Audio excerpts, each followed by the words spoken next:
When my husband covertly upgraded to business class and left me with our 2 kids on a flight, I was furious and threatened divorce while staying with my sister. My husband, Andrew, 32M, and I, 30F, and our 3-year-old daughter, and 1.5-year-old son, are the focus. Andrew and I have been married 5 years and together about 8 years.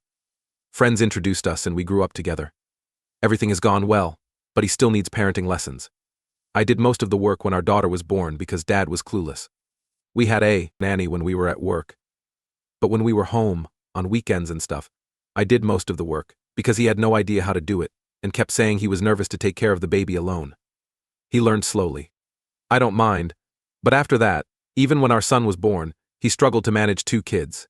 He was so slow to adjust that I felt like a single mother for a long. Every time we took our kids outside, I did everything and he was there. We argued about it. But I forgave him because I couldn't use it against him. He needed time to adjust, but I knew he would be a fine father. I hoped he would. We went to Los Angeles for a family holiday a few weeks ago. It's gorgeous, and my sister Abby, 26F, just relocated there with her husband, so I decided to visit her.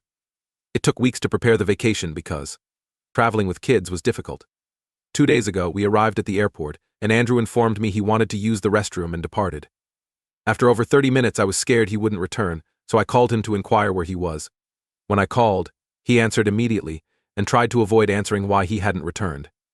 But I told him to stop, and ultimately informed me that he upgraded to business class while purchasing the flights because he had enough points.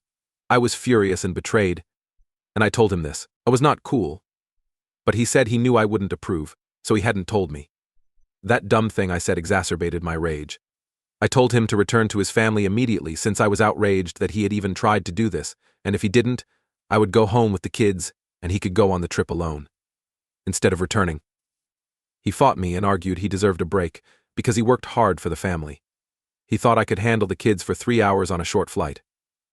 I tried to convince him that it wasn't only about the kids, that I just wanted him to be there with me, because this was meant to be a family vacation, and if it didn't start well, what's the point? I told him I was devastated, but he was so thick that he didn't grasp how angry I was and just told me he deserved a break and hung up. That move enraged me. Since I'm a working parent, I should be the first to get a break. In addition, I manage the household and kids with minimal aid from him. He works more hours than me, yet he gets to rest at home. If I don't request a break from my family, he can't either. I considered returning home, but I decided to go and make the trip worthwhile. My daughter asked several inquiries about her father's absence. I instructed her to find the answers herself once we got there and didn't answer any of them. We took the flight alone, and after he hung up, I didn't talk to him. I'm so grateful my kids were peaceful that day and fell asleep on the journey. After landing, I didn't wait for Andrew. I got a cab and rushed directly to Abby's address without waiting to fetch our baggage. I was outraged and realized how unjust it was after 3 hours in the plane alone. I went to my sister's house and she was glad to see me. But then I sat down and explained the situation, and she said I could remain with her without anxiety. I left all my belongings behind, but I didn't worry because I only had clothes and shoes, which I could replace. Abby promised to replace my kids' items, so I didn't have to worry. Andrew had called me numerous times after we landed, but I ignored him. He didn't know Abby's address, so he couldn't come. I was hurt, so I didn't answer his texts inquiring where I was. I called him back after almost 2 hours after landing, and we eventually talked. He was panicked and told me that he had been waiting at the airport with all the family's belongings for 2 hours. But we were nowhere to be found. He felt ill about what had transpired. I assured him I was secure and with the kids. I told him I was at Abby's and didn't want to see him for the rest of the vacation and would file for divorce when we returned. He seemed astonished and told me I was exaggerating and making a huge deal out of it. He invited me to the hotel to gently discuss things, but I was in no mood. This one incident made me understand how unjust things had been for 2 years since our kid was born. I told him. I informed him that he had requested for a break and time away from his family, so he shouldn't complain about the time he was getting. He was upset and tried to tell me he hadn't said it that way. He apologized if I misunderstood him and said he needed some peace and quiet because work had been stressful and he was trying to provide for the family. I laughed out loud and told him I had felt the same feelings but had never tried to run away from my family. He did that despite knowing I didn't like his decision. I told him I had always done more housework and raised our kids than he had. I like managing everything. I knew we were a family and would stick together. After his actions, I doubted him. He claimed equal contribution, but it was just not true. I can't explain it, but it felt like I was in charge of everything in the house and had to tell him what to do before he did it. We shared a house. He probably knew what needed to be done, like obtaining groceries on time, or buying the kids' necessities. Dishwashing and laundry are examples. It was awful that I had to tell him to do it, or he wouldn't. I had attempted to convince him that he had free will, could see what needed to be done, and didn't need me to tell him, but he always had excuses. He was often too fatigued after work to notice these things, so I accepted that. I think he owed me a conversation before upgrading to business class and leaving us. He was only there for the weekend fun with the kids, but he barely helped raise them, teach them right from wrong, and discipline them. He always got to be the good cop and fun parent, while I had to do all the hard work. I had told him about my complaints several times, and he always vowed to be more proactive, but nothing changed, and I was tired of waiting. Recent years, I felt like a single mother whose husband was only around on weekends, like a fun relative and not her children's father.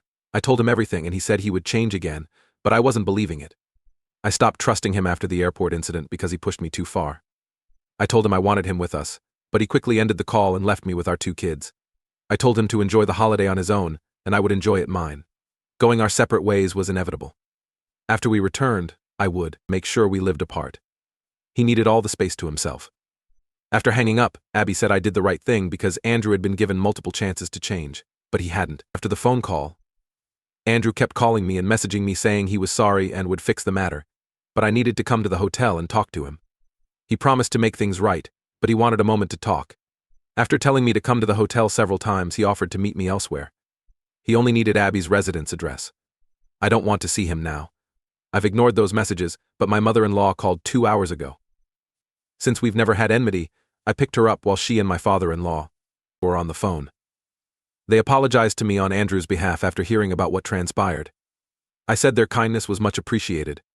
This was between me and Andrew. They shouldn't feel bad, for this reason, and because Andrew had told them I was considering filing for divorce, they called me to ask me not to, because it would make it hard for them to see the kids as often. I assured them I wouldn't limit our kids' access to them. Truthfully, I haven't considered filing for full custody. I'm scared and don't know what to do. I tried to reassure them that everything would be all right, but they were panicked and kept asking me to go back to Andrew and give him a chance. They claimed we've been together for 8 years and have only reached a hard patch, so I shouldn't leave him so soon. After hanging up with his parents, I feel strange. Before that call, I was sure what to do. Andrew keeps asking me to talk to him and claims he knows we can work things out because we've been together over a decade and been through worse. So we'll also figure this out. Since I can see that they're all attempting to lure me back to him, I may have overreacted. I also think his airport behavior was unfair. So I'd threatened to divorce because my husband upgraded to business class and left me with our 2 kids before a family vacation. Update 1: I've been living with Abby and her husband in LA for 3 days. They welcomed me into their house and supported me during this difficult period. Abby and I shared clothes, and the kids got new ones. I finally met Andrew today, and he brought our baggage, so we can wear our own clothing again. I replied to Andrew last night after much debate and discussion with Abby and her husband. I gave him the address and said nothing else. I assumed that if he wanted to come, he would come without telling me. Also, I felt uneasy after all that. When he arrived this morning with the luggage and everything, Abby and her husband took the kids to a separate room. The kids were excited to see Dad since they had been asking about him. There was a lot of hugging and yelling, and I realized that even if I filed for a divorce, I would never be able to win full custody because of everything. They were pleased around their father, and he was happy too. When the kids were in another room, we could converse. It was awkward. But he said he was deeply sorry for not being a better father and husband. He stated he hadn't thought any of this was a huge deal, but he hadn't been thinking about how I felt, which was selfish. He finally informed me that he appreciated everything I had done for the family and how hard I pushed myself to keep everyone happy.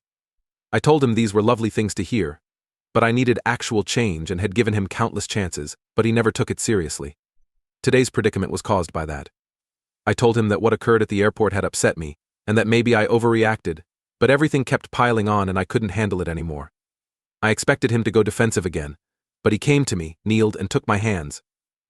That was when I realized I still loved him no matter how he treated me, because it made me feel protected and like nothing could ever happen to me. I cried when he kneeled. He apologized and said he needed to help his family.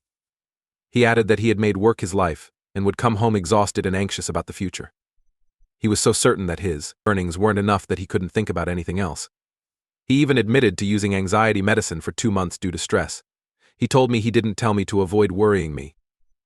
He admitted to falling asleep at the wheel and was ashamed, But he wanted one chance to work with me, and promised to make it worth it so I wouldn't regret it. I was crying as he spoke. So he wiped my tears and sat next to me. And just like always, I rested my head on his shoulder, and we sat there like that for a couple of minutes. I know this may not be popular, but I opted to stay with him. Because I love him so much I can't love anybody else. I didn't care what others thought. I adore my kids and wanted the best for them. I told him I needed time to think. I was told I could take all the time I needed. He returned to the motel after we hugged. Abby said she has no suggestions after talking to me. She thinks I'm a great wife and mother. I'll do what's best for the family she knows. Andrew's opinion came to mind after our talk today. It must be hard to be in that position because while we both work, he's always been more anxious about work than I have. He comes from a family that has struggled financially since his father lost his job and struggled for years when he was younger, which may explain why he was so focused on his work. Though hardly an excuse, it is what it is.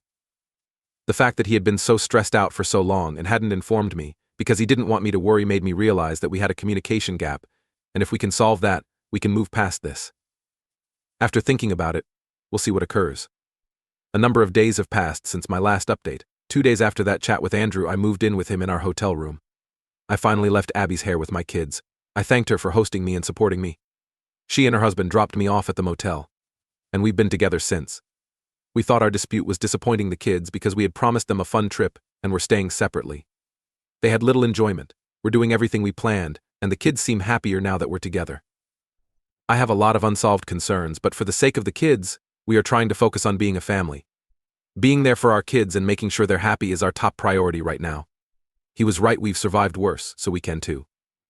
When I returned to the hotel with the kids, I informed him I wasn't thinking divorce. But we had much to resolve.